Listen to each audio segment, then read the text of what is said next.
Hello, Internet. It is I, the Malik Aaron, and welcome back to Box Office Predictions. Today we're going to be talking about Journey to Bethlehem. So, as usual, we're going to be going over the pros and cons. So, let's get to it. Pros. Let's see. Reviews seem to be good. 75% critic score. Granted, there's only 16 reviews, so it's not exactly a lot to go off of, but I mean, it's not a bad score, so I guess there's that. Does this even have a cinema score? I'm curious. I'm looking it up now. It does have a cinema score. It's an A minus, so it seems like audiences like it. They don't love it to death, but they're like, this is fine. So I guess I'll label that as a pro, Critic score, cinema score, both good. There's no audience score, which is kind of weird, but um both of those are good. The critic score, audience, and cinema score. So yeah, that's a pro. Another pro is I guess the timing for this again. This obviously being about Joseph, Mary, the birth of Jesus, and we're in the holiday season. Christmas.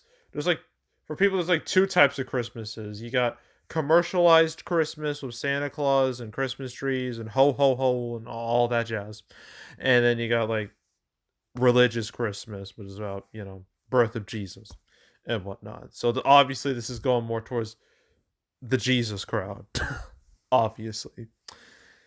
So releasing it now makes sense.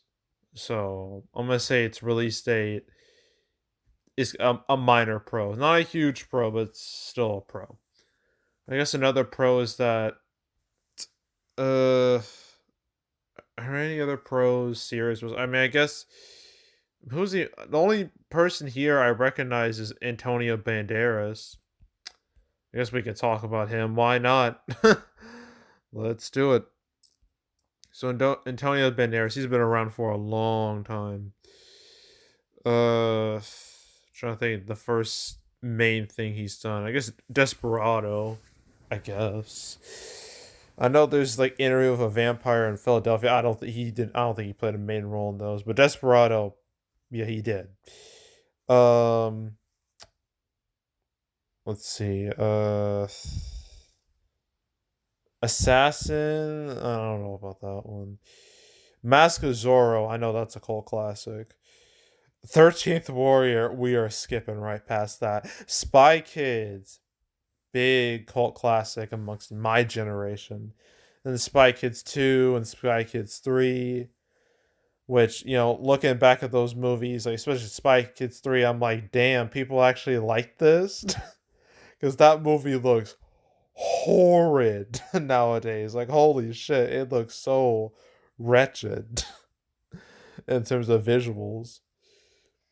And then let's see what Ballistic X versus Ever. That's a movie we can skip too. That's one of the worst of all time. There's Once Upon a Time in Mexico. Shrek 2, where he's voiced Puss in Boots. Should mention that.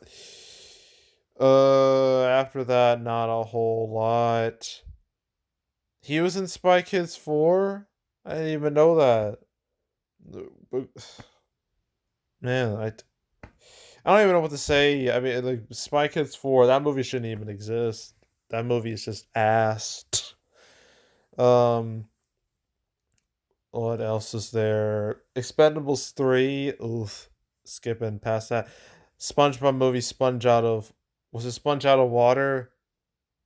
That was the name of it, right? Yes, Sponge Out of Water. Where he was like the only live action people in that movie. I mean that movie did well. Oh, Doolittle. Oh no. Oh, we're getting flashbacks to that. What else do we have? Hitman's Wife's Bodyguard. Uncharted.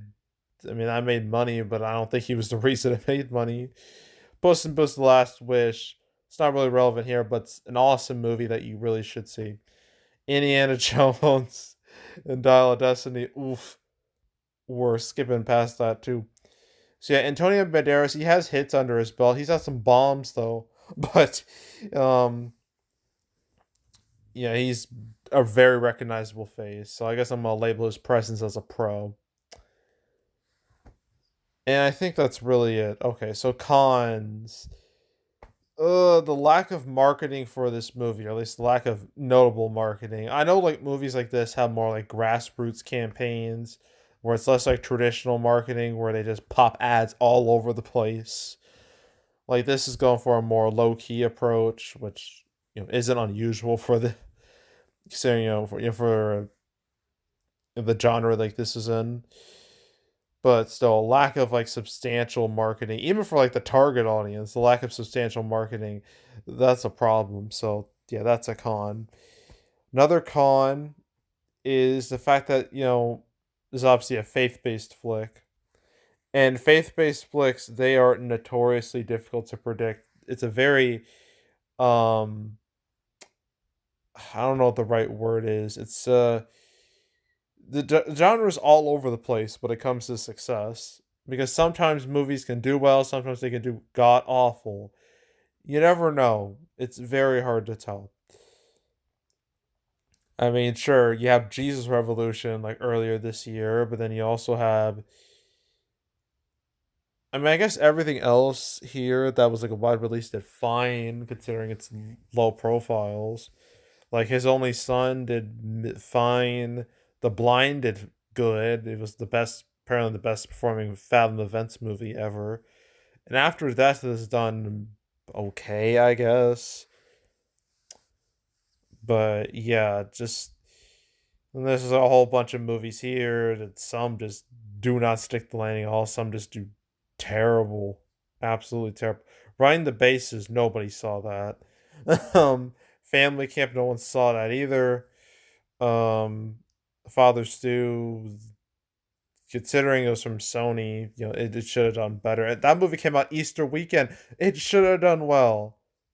Like it's hella relevant, and nobody showed up. Not even the target audience showed up. Um, then there's like what America Underdog. Nobody cared about that. So yeah, yeah. So the genre is very unpredictable. I mean, you have like big hits. You got Passion of the Christ. So there's like Heaven is for Real. Um, God's Not Dead. There's let me just look. I already mentioned Jesus Revolution. But I can only imagine, right? Yeah, I can only imagine. Overcomer, Breakthrough, Unplanned, I guess. um, yeah, I mentioned I can only The Star, which funny enough, I guess that's kind of comparable because both movies kind of came out or coming out like around the same time. Although The Star is animated, while Journey to Bethlehem is live action. Trying to find like the other big, The Shack, I guess. Hacksaw Ridge, sure, kinda. Or I mentioned, did I mention Miracles from Heaven? I don't think I did. I don't know. That was a hit. War Room was a hit. Uh, Heaven is Real, God's Not Dead. I already mentioned those. Son of God was a hit. Courageous, Soul Surfer, Fireproof, Nativity. Well, not no, not Nativity Story. Um, yeah, Passion of the Christ. So, yeah, there are hits, but they're kind of few and far between. So the genre itself is very unpredictable. So I'm gonna label that as a con. Another con is Thursday previews are not great. I mean, I wasn't expecting this to do well at all with Thursday previews, but 250K is pretty low. Even for like most movies, that's pretty darn low. So yeah, what can I compare this to?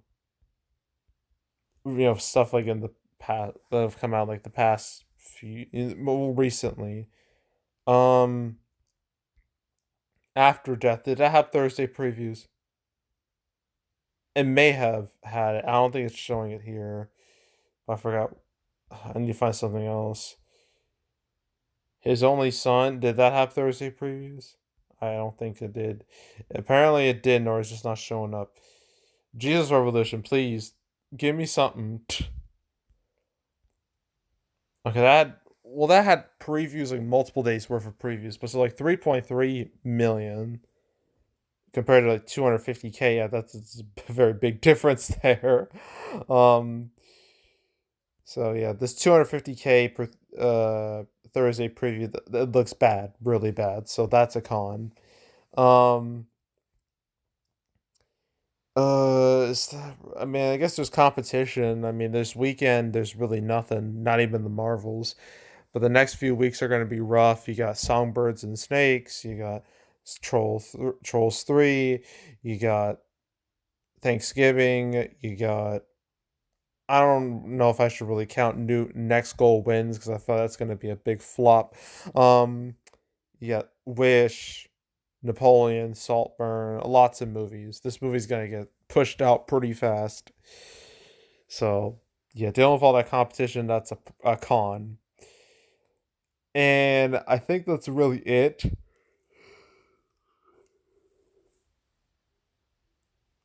Oh, sorry about that. I had another yawn, a long yawn. I didn't want to make it like I didn't want you to hear it.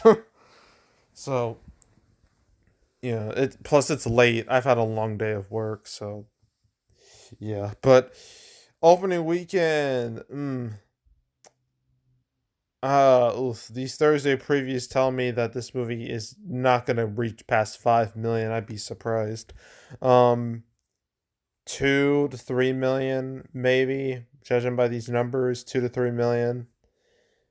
Opening weekend, it's total probably less than 10. Yeah, less than 10. Maybe like less than 8. 8 to 10 million. Let's go with that. 8 to 10. Actually, 6 to 10 million. Let's widen it a little bit. 6 to 10 million final total. That's what I'm predicting. I'm sticking with it. And that's it.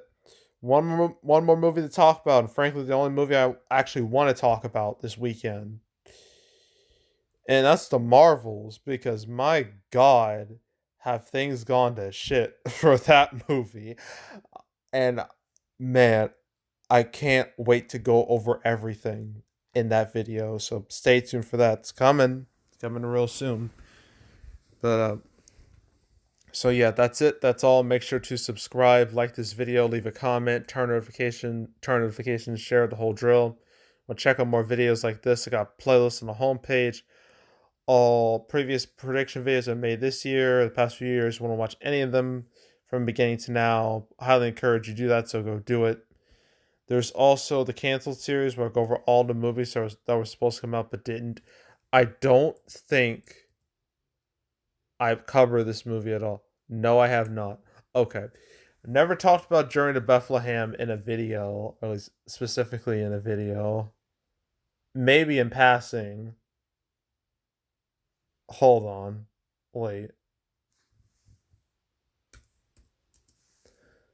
I may have talked about it one time. I don't remember. No. No, I haven't. Okay. So I never talked about it in a video, but I'm talking about it now. Um, Plus, I've made like a bunch of cancel episodes. Like this week, I made Venom 3, which was episode 215. And 216 was about MCU movies like Deadpool 3 and Captain America Brave New World and Thunderbolts and Blade and also Mufasa, The Lion King. It's 216. 217 was about the absolute cruel fate of Cody versus Acme, a movie that was killed despite apparently being really good because Warner Brothers are run by fucking idiots, clearly. So that's episode 217. So you want to watch any of them or any of the ones I've done the past, any of the ones I've done on the channel, all 217 episodes, want to watch any of them from beginning to now, I want to binge them all from beginning to now. I highly encourage you to do that, so go do it. There's also box office recaps where I go over the box office results for any particular month. Today, in like the afternoon hours, I will make that October recap video and I will publish it and it'll be done. And then my November recap video that will come out the first week of December. So stay tuned for that. But if you want to watch any of the past recap videos on the channel, you can go right ahead. And yeah, that's it. That's all. I am out. Goodbye.